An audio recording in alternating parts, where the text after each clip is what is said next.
After college, my boyfriend and I went our separate ways, and I moved into an apartment that I could more easily afford on my own.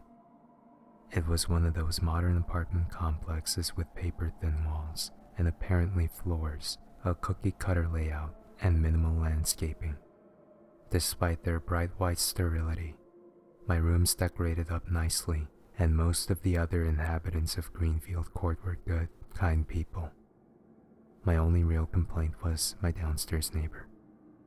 The elderly man who lived directly below me was one of those neighbor from hell types that you read about on the internet. Despite his age, he must have had incredibly acute hearing because all the normal sounds of other people's everyday living bothered him. Washing dishes, running water, watching TV, using kitchen appliances, walking, talking, you name it, and he would pound on the wall or ceiling with his cane to let you know that he heard you and wanted you to shut up.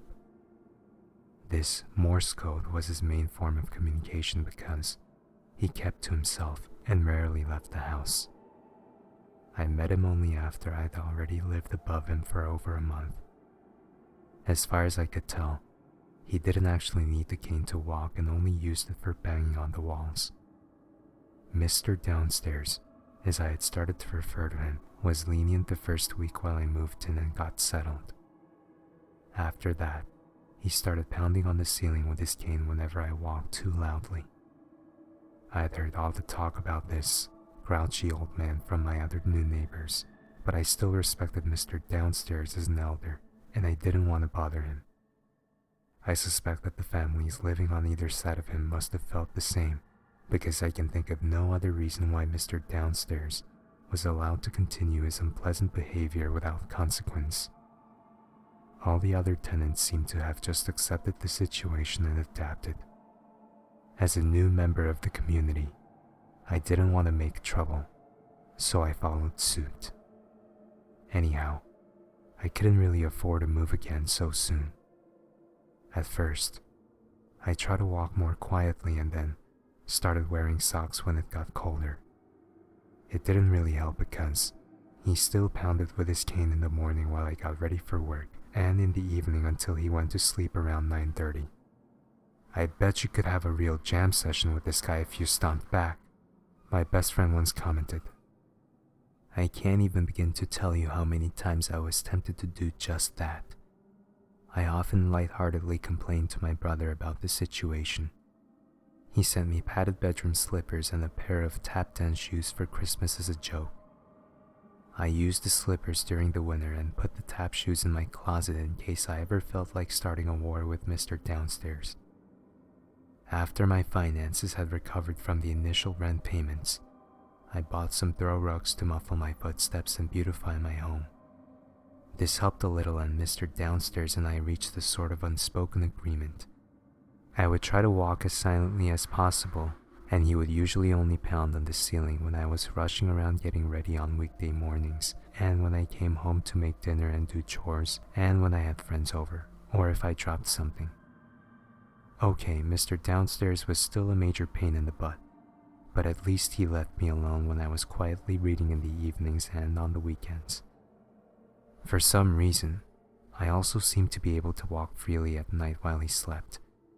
I started taking naps after work and staying up later to take advantage of this nightly reprieve.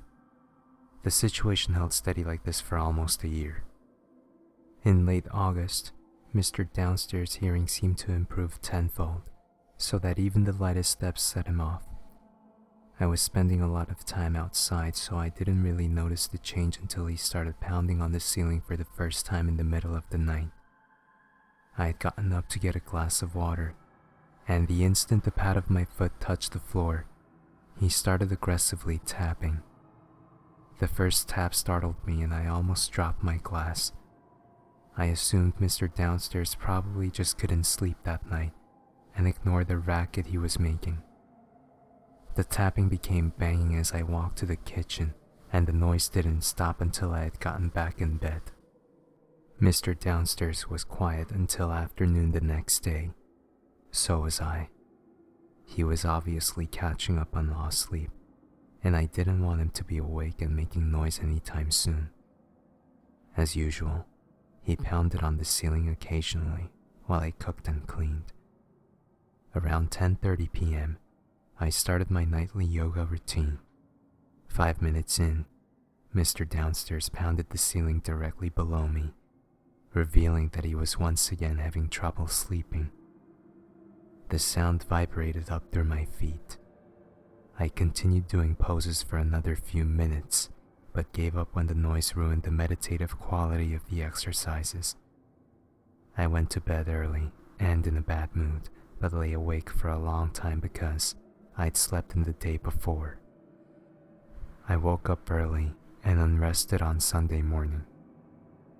There wasn't so much as a tap from Mr. Downstairs' cane all day, not even when I accidentally let a door slam loudly. Such a disturbance would normally have elicited a barrage of angry cane tapping from below. He made up for it that night though, banging on the ceiling and walls intermittently in response to every sound and to nothing at all. Making up for lost time, one floor below, Mr. Downstairs followed my every movement as I walked around, knocking on his ceiling and sending vibrations up into my feet. He always seemed to know exactly where I was. In light of this harassment, it no longer seemed necessary to make an effort to be quiet for him. I sang in the shower and slammed a few doors as I got ready for bed. The tapping didn't stop until early morning. It was so hard to drag myself out of bed and go to work on Monday morning. I came home after dark, in a terrible mood, and collapsed onto the couch for a nap. A couple of hours later, I was startled awake by a loud, unprovoked knocking from downstairs. I tried to go back to sleep, but it happened again a few minutes later, and then again. I bet you could have a real jam session with this guy if you stomped back. I had tried to be a good neighbor, I really had, but enough was enough and now it was on. I stomped 3 times. Mr. Downstairs pounded from below with his cane. I stomped again. He responded and soon we had a nice little exchange going. I prepared for war by retrieving the tap dance shoes from the closet and starting my favorite playlist on my computer. Once the shoes were strapped on, I did a few experimental stomps and hops. The metal soles made a satisfyingly sharp clacking sound on the wooden floor. Mr. Downstairs intensified his pounding, and once I was sure he was directly under me, I started dancing in earnest. I kicked the throw rugs to the edges of the room and whirled and stomped all around. Soon, I had a feeling for the shoes and was able to dance a loud and unskilled jig to every song. Mr. Downstairs pounded the ceiling with his cane from below. It was tit for tat, knock for knock. The midnight war dance was exhilarating and cathartic, and I soon lost track of time. Heedless of what the other neighbors might think, I danced until the playlist ended. When the music stopped, I realized I didn't hear Mr. Downstairs' cane knocking anymore. I listened for a minute while I tried to catch my breath. No sounds from downstairs. I stomped. No response, only silence. Again, still nothing. Well, that sure shut him up, didn't it? Satisfied, I took off the tap shoes and curled up on the couch to finally get some sleep. The next morning, I was still exhausted, but also strangely energized. Revenge is sweet. All was still quiet downstairs. I felt no shame for the disturbance I had created last night and left for work in a very good mood. There were several police cars and a medical transport vehicle in front of the apartment complex when I got home that night. Some of my neighbors, as well as a few passerby, were standing around observing. All of the activity seemed to be centered on my apartment, or no, the one below it. Could this have something to do with my wild revenge dance the night before? My mind raced. Had I given Mr. Downstairs a heart attack? Was it possible that he had been pounding so incessantly because he needed help? I rushed over to the nearest group of gawking neighbors to find out what was going on. I was told that Mr. Downstairs had started banging on the walls again after I had gone to work. One of the next door neighbors had finally decided to confront him about his behavior, but Mr. Downstairs didn't pick up the phone, so the woman went and knocked on his door. When he again didn't answer, she became aware of an odor. The police were called to investigate. They entered the apartment and discovered the decomposing body of Jacob Booker, better known as Mr. Downstairs. He had been dead for about a week. Nobody knew what to think. The police, confused by the inconsistencies between when Mr. Booker died and the times the noise complaints supposedly took place, questioned many of the people who lived in the same apartment block. Thankfully, no mention was made of my antics the night before. Eventually, it was determined that Jacob Booker died of natural causes, and his body was taken away. One of the investigating officers had, for lack of a more plausible explanation, half-heartedly suggested that the knocking sounds everyone had heard were caused by air bubbles in the water pipes. After all, the bathroom faucet had been left running for a week.